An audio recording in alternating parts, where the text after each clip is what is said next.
And we're currently streaming on the Book of Faces right now. And so if you guys are catching this in the middle of the stream, thanks for hanging out with us. We are here with Kelly Resendez, and she is another presenter on this year's lineup. And I'm excited to chat because her message is so important in seeing and being around my wife, who's an entrepreneur, and seeing a lot of friends who are women. It's always great to have role models, because my wife the other day, she's like, we were listening to something and she just said, "Oh, you don't know, like, don't you forget, like, I can't listen to guys. Like, I don't, like, it doesn't matter how amazing their topic is. Like, it goes in one ear. I can't stand it. There's too many jerks," like the whole thing. And so I think that having someone like you who has a wealth of experience and is able to now turn around and give that back is so valuable. So all that to say, thanks, Kelly, for spending some time and hanging out with us today. Sure, I'm excited. So talk to us about, you do lots of things, but one of the big things that you are focused on right now is helping people kind of find their voice. And I think that's come up on one other call this week, was someone stepping into themselves and kind of finding, it's not so much about adding on a layer or adding on a front or putting on a mask, but more about peeling back the onion to find what that really is. And so I'd love for you to share kind of your the quick version, or however much you like, about your story and why that's become kind of your mission now. Yeah, so I'm not gonna lie, I lived a very blessed childhood. I had two parents that were entrepreneurs, and my mom had migrated here from Mexico. And my dad came from, virtually just a terrible childhood and poverty. And so he was destined to make our life more abundant and full. And so I didn't have a lot of the blocks that other people that I get the opportunity to help have in terms of money or, just potential or other things. And so, what I didn't have that other people probably had was humility. That was the one thing that my parents didn't teach me. And so I was the kid that definitely needed to be at the front of the line, was overly confident and boastful. It was very significant driven. And that was a vehicle that drove me into my first career in mortgage. And it definitely served me well. I created an abundance at a very young age and was the top producer within the mortgage world. And over a period of time, started to burn out. And that burnout came from people pleasing. It came from, that desire to be perfect. It came from, measuring my worth from how much money I was making or what the numbers look like or other things. And I really, probably had no idea whether or not I was happy. To everyone else, I spent so much time looking like I had it all that I probably never really just got centered and really asked myself, like, are you really happy? Is this really who you are and what you want to be doing? Because I'd been running so fast my entire life, seeking achievement and significance. And, as I mentioned earlier, my mom got diagnosed with dementia at an early age in 2001. And that was really just the start of my awakening. And my awakening came through, the next couple years. My grandmother passed away, who was the one person in my life that really taught me compassion and unconditional love and other things, where my parents had just been such achievers that was really what they were focused on.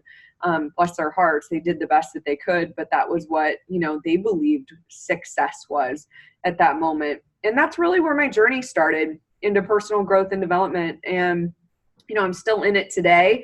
I'm still wobbly like everyone else that's out there. I have good days and I have good years or seasons. And then I also still endure, seasons where my ego takes hold or I have things that are outside of my control. But I have learned over this period of time, over 15 plus years in personal growth and development, that we're never done being on this journey. And it's got to be one that you embrace. And I'm excited that I get to share, how I really stepped into my highest and most authentic self, which I call your big voice. and how I was able to manage, you know, the overthinking that I had, being type A, an achiever, where my programming constantly was showing up like, are you enough? Are you doing enough? Are you productive enough? You know, what do you have to show for it? And how I've been able to, you know, manage those competing, I would say, voices that happen in my head simultaneously. So, you know, the things that I try to share with people now, you know, there's some pretty big messages, but how do we stay in joy regardless of anything else that's going on in our life? How do we create, you know, the life that we really choose for ourselves? How do we overcome self-sabotage and overthinking and really be able to manage emotional triggers that devastate us so often, you know, in our life? So that's kind of the basis of what I do in my what I would call side hustle, Big Voices Rise, and I get to share all that wisdom that I learned on my journey. Yeah, it's so great because I think that those things they're very, I mean, the word that comes to mind is just practical, in the sense that they're tools that are going to help you navigate whatever circumstances. You know, those things come up in whatever you're trying to do, whether it's a relationship or business or a family or a job or no matter what it is, those things happen. And I know that one thing you mentioned was the fact that you over I don't know if the word is overthought. Overthinking was kind of played a big role in that, and I find that a lot of people mentally talk themselves out of so many things. And so, what are some things that you've done, or what are some things that you found have helped people kind of get over that hurdle of that self-doubt, or that kind of mental talk that holds people back? Yeah. So the first thing that I do is I use what I call my thought management strategy.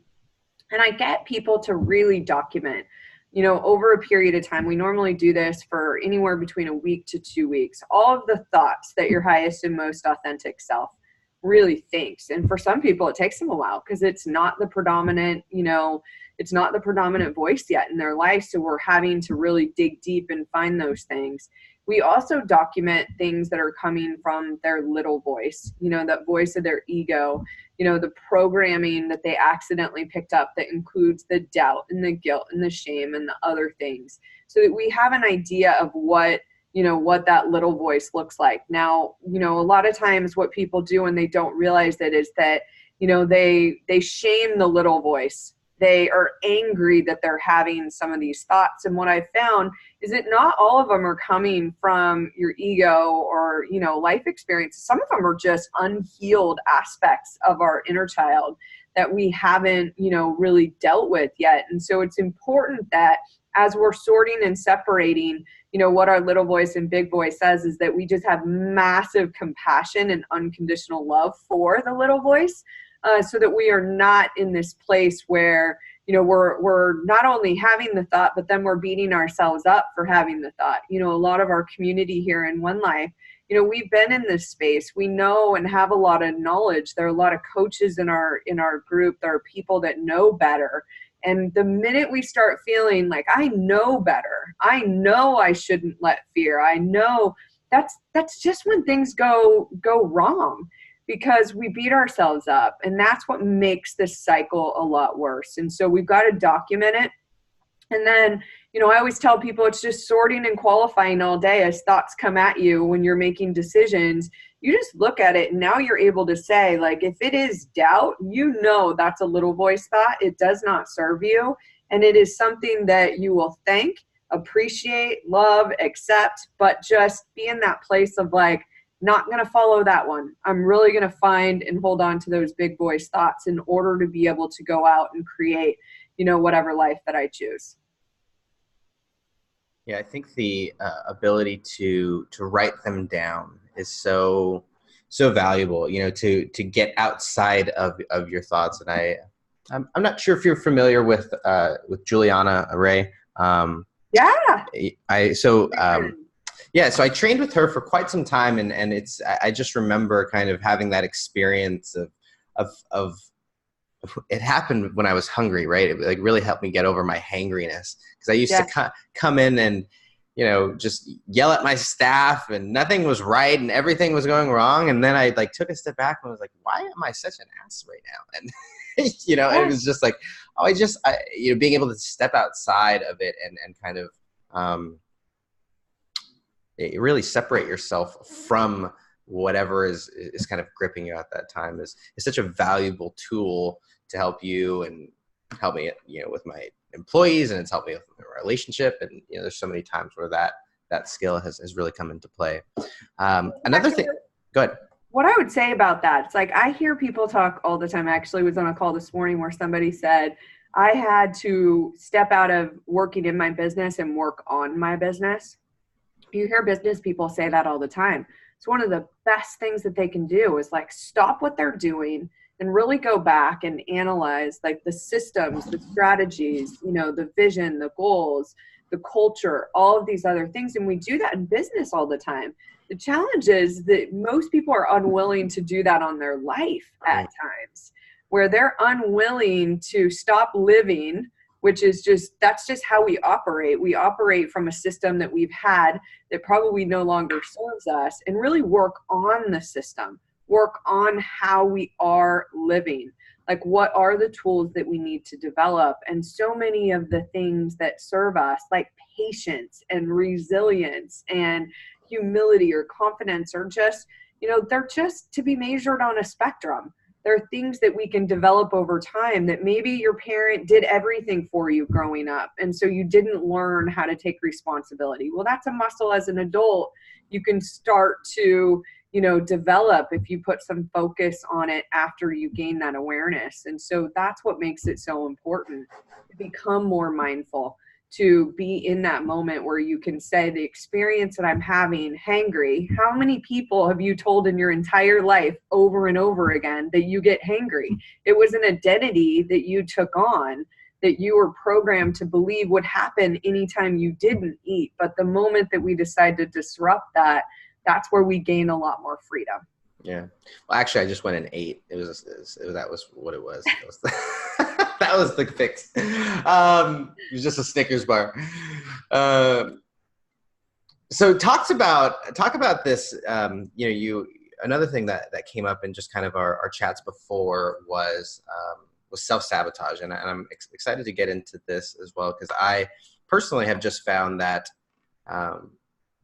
You know, I know for me, I'm my biggest limiting factor, and it's those conversations that we have in our head that talk us into or out of, you know, doing the things that we really want. And I've found that when I've had the most success is when I'm constantly winning those conversations, and when things seem to get stuck or slow down, it's because, you know, the other side takes over. And so, do you have I'd love your framework, you know, you had a great name for it, which was the thought awareness system. What did you call it? Thought management strategy. So do you have something like that for self-sabotage, or is there something that someone can I do. So again, you know, it's a lot of these things are strategy, but they're strategies that are built between logic and feeling. So they are not just based in logic. So it's important to realize that, number one, most of us aren't going to be able to identify our preferred methods of self-sabotage.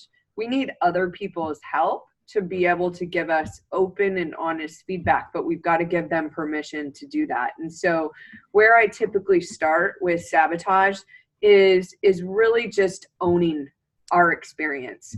You know, we've been trained to blame. We've been trained to point to, you know, whether it's the market or my spouse or my parents or whatnot. And as we get into personal growth and development, a lot of our limiting beliefs that people start to uncover are tied to external experiences or people or whatnot. And that's where we're already off of the track that we need to be on. We need to get back to total ownership, that in spite of any of these things that have happened in this present moment, I can change how I choose to live my life. And I've got to understand that I have these things that I do to sabotage myself, whether it's a lack of confidence or, you know, being a perfectionist and worrying too much about what, you know, the turnout's going to be. It could be fear of failure. It could be lack of time management skills or discipline. It could be a lot of these different things. And so once you identify what your preferred methods are, and what I tell people is we normally have something just slightly different in every area of our life. So how we sabotage ourselves in health might be different than how we sabotage in our relationship or our business. And so you really want to pull that out of the darkness, and then you want to share it with everybody.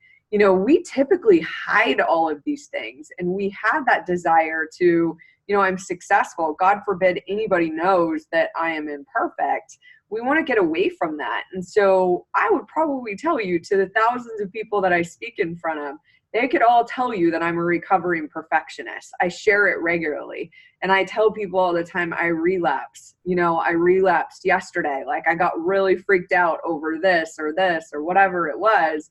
And it allows that to just dissipate over a period of time, because when we pull it out of the darkness, that's where it loses its power. When we keep it and we keep a certain perspective, like take procrastination. I look at procrastination, so many people view that as negative.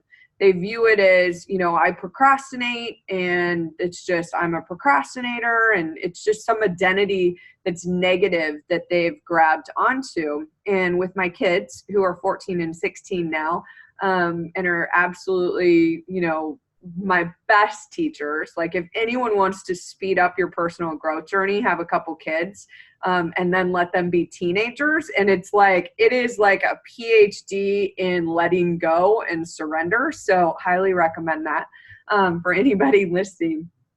But I really encourage them to shift their belief system when it came to procrastination, because both of them always got what needed to be done. And they did it at a level that was totally acceptable. And so just a slight shift to being, I dominate under pressure. Like, they needed that pressure of a deadline to push them to a place. And they were so focused on trying to be different or to do things different, or that's what I was focused on with them before, rather than just being an allowance that this is actually not a sabotage mechanism. This is just the way that you do and work best. And so we want to look at all of these things, because for me, I'm disciplined. I got it. Like, I'm a 365 days out of the year. My morning ritual is done. I do the same things over and over. I'm highly disciplined. But for other people that are on here, that believe you've got to have that in order to be successful, it's just not true. Like, we are all so different that we want to make sure that we get deep into who we are, what works for us. We quit making comparisons, and we just figure out, like, if something keeps showing up in our life that's stopping us from achieving our vision, then yes, that is a sabotage mechanism. But some of these things they may not be what you need to succeed. Because I know a lot of people that are really lazy and don't have a lot of disciplines and systems and crush it in their life. You're giving me hope, Kelly. Good. Just be you. No, it's a great strategy, and an ability to see, your strengths. And I've always kind of thought about what is because I find myself doing the same thing and kind of living for that pressure. And I think just, owning it is so valuable. Yeah. So when you identify your preferred method of self-sabotage, the biggest thing that you want to do, I've got a sabotage management plan on my website at bigvoicesrise.com. You just document some of these things that show up, and you have a plan for it. So like, if self-doubt shows up, if failure to manage time shows up, you already know this is the system, this is the plan. I'm going to go around it. I'm going to see it for what it is, but I'm not going to let it take me down, a path that I know is not going to serve me. Yeah, this has been already valuable, and it's without even coming to the conference. So just imagine what happens when you surround yourself with people like Kelly for a weekend that I think is it's going to be unmatched for sure. There's a lot of cool things going on. So while we have just the last thing that we wanted to talk about very quickly before we got out of here was emotional triggers. And I I think that this is, you know, I know the buzzword, you know, in culture was like, oh, you're triggered, you're triggered, you're triggered. And it's kind of lost its flair, but I think that it's now become, you know, in the ethos of it's kind of become mainstream. And so I'm curious how that word, you know, how does that play into someone's personal growth or personal development, or, you know, if they do find themselves being emotionally triggered, Yeah. how do So they navigate that? we are all emotionally triggered on a daily basis. And the challenge is that most people don't document the positive ones, right?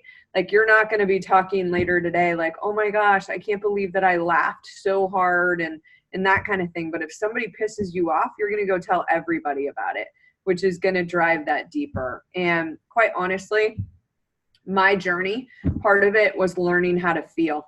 I was robotic in the first part of my life, being a perfectionist. I didn't want to rock the boat. I didn't want to be somebody that, you know, just allowed my emotions to guide my life. And this came out of seeing, you know, my sibling be too emotional. And I just vowed I never want to be that way myself. And so I pushed my feelings down. And so my emotional, you know, trigger management plan is just as much about being an allowance of whatever you're feeling as it is to how do I ensure that I do have more positive feelings that I focus on rather than negative ones that I focus on. And so my favorite, you know, way to illustrate my emotional trigger management plan is really just through my son. You know, I have, again, a 14-year-old son, and it used to drive me absolutely batty when I would come home and he'd be playing Fortnite, which is on Xbox, and he hadn't finished his homework. And it was one of those triggers where it just, I mean, every day I'd come home with joy and whatnot, and we'd have this conversation ahead of time, and then bam, I am irritated, I'm angry, I'm feeling, you know, a certain way. And so I just use a 4-step process. So first piece is just awareness, document the emotions that you're really having. And again, so I was angry, I was frustrated. You know, step 2 is to identify your preference. Now you got to dig deep for this, because originally it's just, I'd prefer that he did his homework before he played his Xbox. But when I got deeper into it, what I really would have preferred is a kid that got straight A's, that never needed help from me and did absolutely fine in school without me ever having to intervene at all, because it inconveniences you as a parent. Like, we want the kid that's easy. And so that was really my deep preference that was never going to be met, because my son's got some, you know, challenges with, you know, attention and with, you know, auditory processing and other issues. So it was like, I was constantly going to be coming up against this. Step 3 is identify what your hallucination is. And this is where you get to make it funny. You want to pull it as far as humanly possible, because our ego just wants everything to be the way that we want it to be. So you hallucinate as far as possible. And so I literally picture him 40 years old, sitting on the couch as a man-child, still playing Fortnite in his underwear, asking me to get him a glass of milk, because he would do that to me. And so you make it funny. Like, you realize, like, my trigger, the fact that just one day he's playing this before homework, like, worst case, the kid's going to be a total loser for the rest of his life, is never going to get better. It really helps disrupt that emotional trigger, because you look at traffic. I mean, I can't tell you, like, 40% of the people that I work with, you know, in a seminar, in a group setting, get triggered by traffic. And you're like, why would you choose to be triggered by the same thing that will never go away? You know, and it's like, it's just so silly. And so when you hallucinate about traffic, it's like really, what is the worst case scenario of having to sit in traffic? And so we want to just get to this place of making it funny. And step 4 is always choose. Do I avoid this? I could have taken the Xbox away forever and never had to deal with it. Or is this an opportunity for me to grow? And one of my major beliefs that's part of my mindset is that my children chose me to teach me the lessons that I was unwilling to learn on my own. And I use this to be more unconditional with my love and support. I use this to be more understanding that the reason why my son was avoiding wasn't just because he wanted to play Fortnite. It's because he didn't know how to do his homework on his own. And once I started to realize that this was just an avoidance technique, I was able to get him the help that he needed in school to be able to do better. And so we always have that choice. And there are things like traffic. You could avoid it. You could not go on the freeway again. You could not accept appointments that are during rush hour. Like, we have so much more power to create the life experience that we want than we give ourselves credit for. So by no means does this move us towards being emotionless. You know, so many people, the power of positive thinking, total bullshit. You cannot be positive 24/7. It just simply isn't possible. We're human beings. And part of that experience is just being an allowance that sometimes we feel things that we don't necessarily want to feel, but we have the power for them not to guide us into places to do things that we're going to feel shame for later. This has been so valuable, Kelly. And I shared it at the beginning, that your example is so needed in this world, and so I just want to thank you for that.